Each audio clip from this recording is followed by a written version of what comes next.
What's poppin', fish keepers? D here, and today we got a little issue because I want to go fishing, but we have a problem. And the problem is I don't have any live bait, and that's what I'm trying to use today. So here's what we're gonna go ahead and do.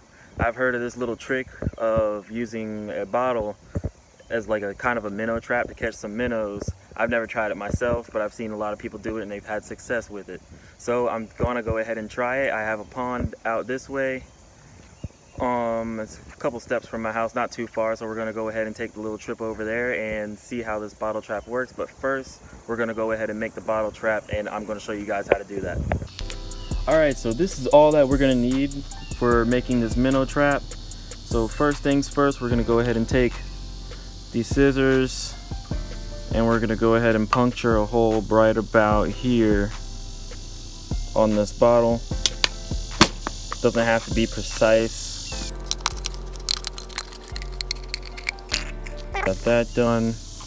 I don't have a cap for this other one, so I'm going to go ahead and put a cap on here to hold air in, make it a little bit easier to puncture this. So after we get the top cut like that, we're going to go ahead and what we're going to want to do is we're going to cut the bottom. Not too sure if this is going to work properly because I'm using a Fanta bottle, but I'd assume it'd be pretty close to using the water bottle, even though they are a little different in shape. Alright, so now that we have that, here's the concept. This whole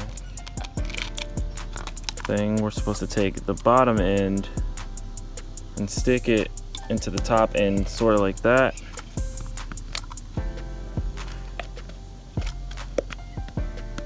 And I've seen a lot of people use a stapler, but I don't have a stapler on me at the moment, so we're gonna go ahead and use this tape right here.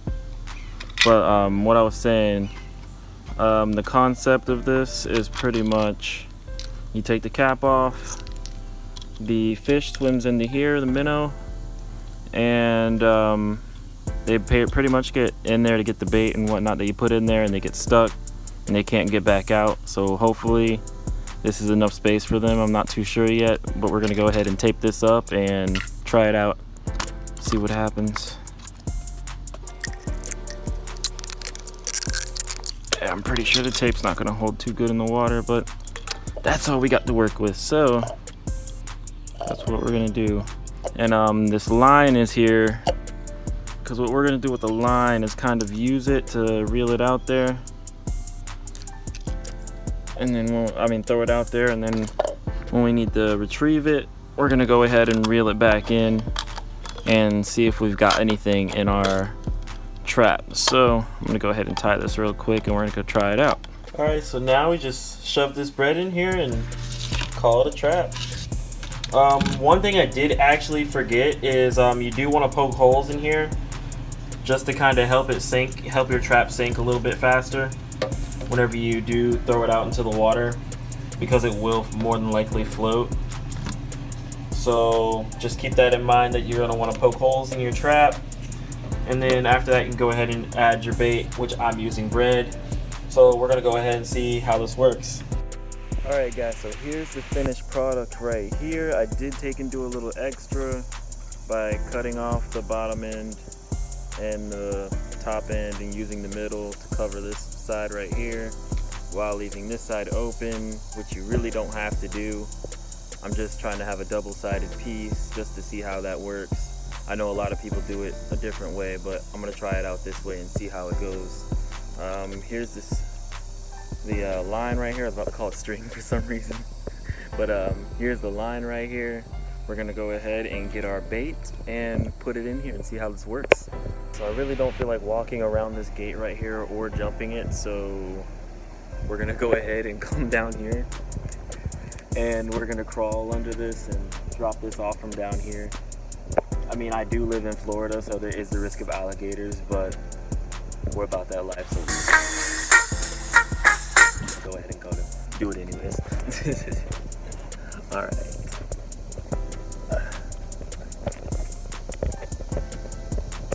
So you guys can't really see much right now. I mean, you could probably see the water moving around a little bit, but there are a lot of minnows and whatnot in here. When the sun comes up, I think we may be able to see them a little bit better. So I'm gonna go get some sleep after I place this trap, and we'll see what happens. All right, so here's the stick I got the line tied around. The trap is down here in the water. Go ahead and throw it a little bit further out, see if we can get the sink. Get all the air out. Mosquitoes out here like crazy, man. There we go. There goes the trap. Sinking to the bottom. Gonna go ahead and lay the stick right there, so we remember where to go when we come back out here to pick this up. But right now, I'm gonna get some sleep. All right, so I'm gonna kind of see if I can sneak up on these guys because the sun is out just enough that you guys can see exactly how many of these guys are in the water right now. All right, so here's the moment of truth. Let's go ahead and pull this up.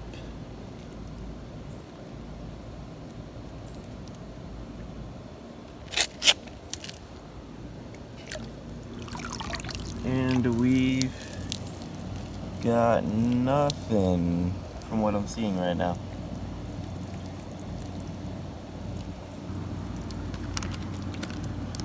It definitely looks like nothing.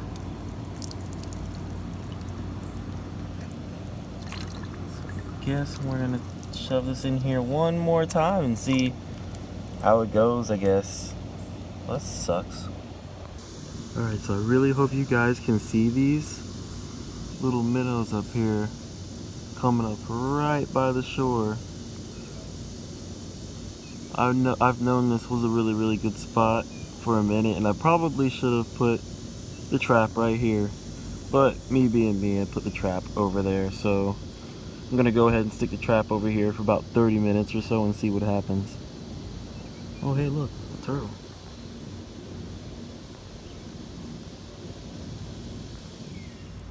Alright, so my eyes are not working that good right now, but I think we have a little visitor.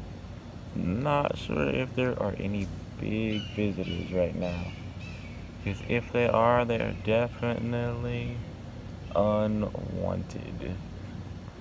I think I'm gonna go back to the crib really quick and grab a bucket and come back and see if this guy goes away. He's just kind of checking me out right now. Alright guys, so it's been 15 minutes, couldn't wait the whole 30. So now we're gonna see if we have anything at all in this trap. And it looks like we do.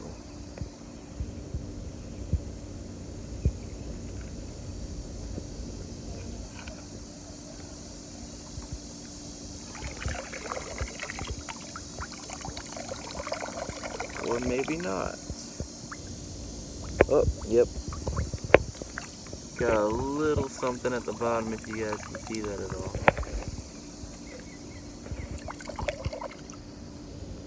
Definitely fill that back up with some water for this guy. Alright guys, so I couldn't flip the camera over. So what I'm gonna do here is give that guy a little bit more water. I'm gonna fill this bucket up right here. I hope he's still in there. I'm really not sure, but I'm really excited that we even caught anything with this, because this is kind of awesome. Okay, there he is right there if you guys can see him. Go ahead and put him in here. There he is.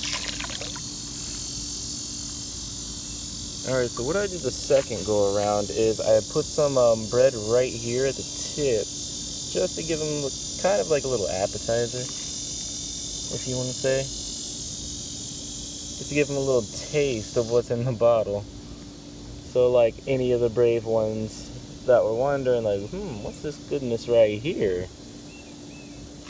And whoever went to check it out found out exactly what this was, which was a trap. So anyways, I'm gonna try that out again, see what happens the third go around, and see if we get enough to actually go fishing. But this is pretty awesome, guys. I gotta tell you guys, this is really awesome, like not having to pay for your own live bait. This is great. Oh, they're coming back already. I'm surprised I haven't spooked them from this spot. Alright, so in this next clip, I put my GoPro under the water and I left it there just to see if I can get any footage of one of these guys actually swimming into it, which sadly I didn't, but it is pretty awesome to see how these guys interact under the water when nobody else is around. So I figured I'd add this in there because it is very interesting.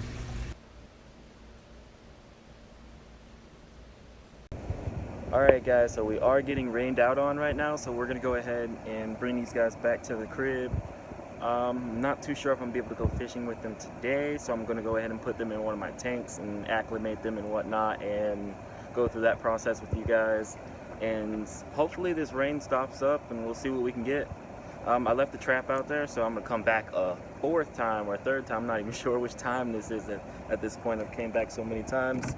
But we're going to come back, check it out, and after that we're going to take this to the field and see what happens in the pond. So this is what we've got so far, which is pretty awesome. We got 3 decent sized ones and I think like 2 really small. Alright, so here's the dealio. I've got a bag that I'm going to put these guys in with some tank water from my tank.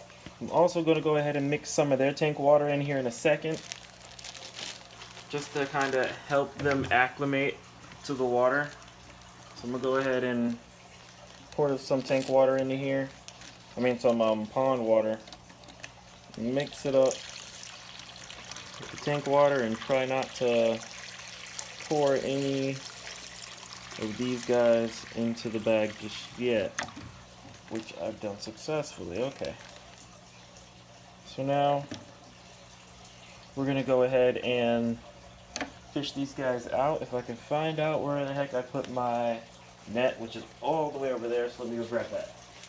I was really hoping to just take these guys straight to the pond. I wasn't planning on keeping them, but figured why not. That's one.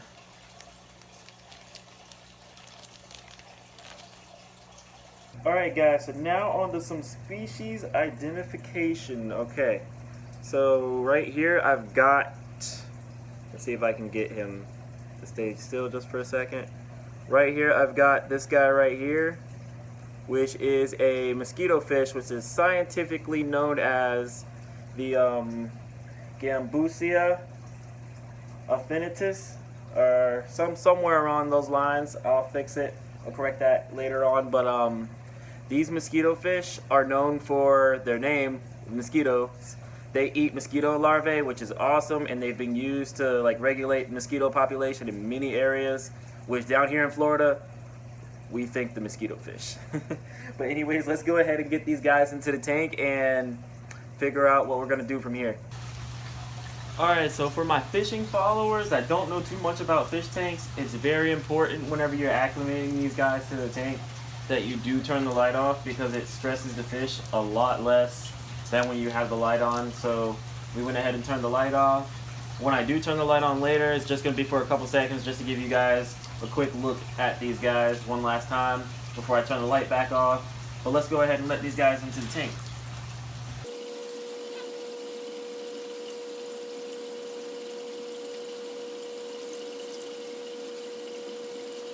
So after having the fish in the darkness for about an hour or so, I finally decided to turn the lights on just to see how they were doing, and contrary to my belief, they're actually doing very well for fish that came straight from the wild into a home aquarium, which is very great to see them adjust like that, because I really wasn't expecting that from them. I was expecting to be a little bit rough, but not too rough. I mean, I am planning on putting a betta fish in this tank, but I'm actually thinking about reconsidering that due to their small size and the aggressiveness of betta fish.